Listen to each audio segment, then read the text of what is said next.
நம்ம 2 பேரும் ஒரே வீட்ல இருந்தா கூட நல்லதா இருக்கும்னு தோணுது தீபக். நான் கூட நைஸுங்க. ஏழடி கண்மண் சுட்டும் விழி சுட சின்ன மருமக. அம்மா இது வேணாம். எனக்கு ஒண்ணுமே புரியல. அதுதானப்பா எனக்கும் புரியல.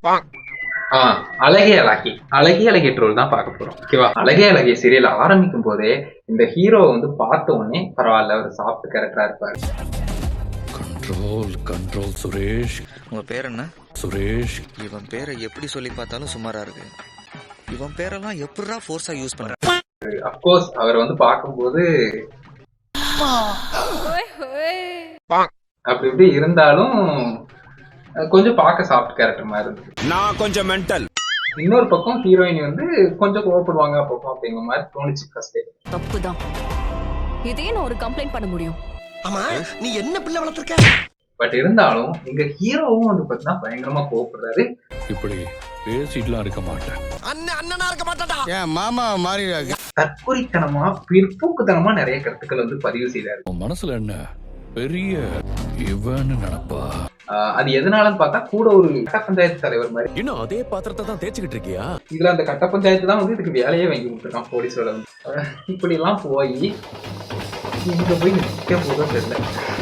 அப்போ மாமா அவ கேமரா ஒளிச்சு வச்சிருப்பான்னு நான் எங்க கண்டேன்?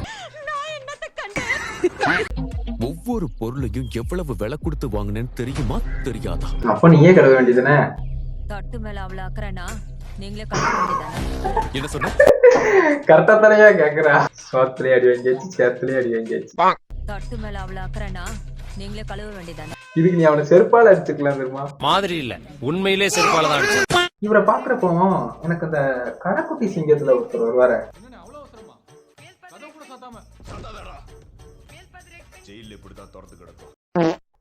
என்னடா கோவம் அது? பாத்ரூம்ல தண்ணி ஊத்தாத. அடேங்கப்பா, இது கெட்ட சாதி கோவம்டா. அந்த படத்தை பார்க்கும்போது நிறைய தடவை செய்யணும்னு தோணும். ஆனா நமக்கு அது தேவையில்லை. நமக்கு இங்க வாங்க, அது வந்து ரிலேட் பண்றதுக்காண்டி சொன்னேன். அந்த அளவுக்கு ரிலேட் ஆகுது அந்த கேரக்டர். First class sir? ஆமா, 1ஆம் கிளாஸ் வரைக்கும் தான் படிச்சிருக்காங்க, அதுவும் ஃபெயில். சொல்ல முடியாது. வீரங்கிறத நான் இப்போ எப்படி நம்ப அப்படின்னு கேட்டா, வீரன்னு நம்ப மாட்டியா அப்படின்னா என்ன பண்ணணும்னு சொல்றா, அறுத்து காட்டுறா. இந்தா யாரா நீங்க அந்த சின்ன பையன் கிட்ட நீங்க பஞ்சாயத்து பண்ணிட்டு இருக்கப்போ ஊடையில வந்து சண்டை போட்டு கரெக்டா வந்து பிரிச்சு விட்டுட்டா. இங்க வந்து கம்ப்ளைண்ட் எடுக்கலன்னொன்னையும் அதுக்கு அடுத்த கட்ட நடவடிக்கை எடுத்தா. இனிமேலாவது கொஞ்சம் கொஞ்சம் பாத்துக்கணும் அப்படின்னு நினைக்காம. உனக்கு நிஜமா பயம் இல்லையா? போலீஸ்னா எதுக்கு பயம்? மரியாதை இருந்தா போதாது. இப்ப எதுக்கு சார் எங்க அப்பா அம்மா எல்லாம் பயப்படுற மாதிரி நடந்துக்கிறீங்க? அப்போ கூட அது பயப்படலடா. ஏன்டா ரெடிமேடு செருப்பால அடி வாங்குறேன்? நல்லபடியா முடிச்சு கொடுத்தாருன்னு சொல்லணும். கோவிந்தா ஹரி கோவிந்தா வெங்கடரமணா. நீ இதை விட்டுட்டு வேற வேலையை பாரு. சரி தம்பி போமா. கட்டுப்பட்டு அந்த வண்டி எடு, எக்ஸல் எடு. 24 மணி நேரத்துல இந்த பிரச்சனையை என்னைய சரி பண்ண சொல்றாரு. சரி சரி, அழாத அழாத.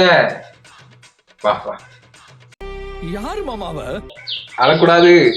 இப்படி அழுறவன் எதுக்கு அந்த வாய் பேசணும்?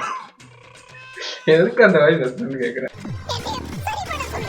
மாப்பிள்ள நீ ஒரு ஆம்பளை, வீரத்தை காட்டு. பார்க்கவே கன்றாவியா இருக்குடா. மயிரை காட்டணும். நல்ல பிள்ளைகளுக்கு எங்கடா நல்ல பொண்ணு கிடைக்கும், நல்ல பொண்ணுக்கு எங்கடா நல்ல பையன் கிடைக்கும்.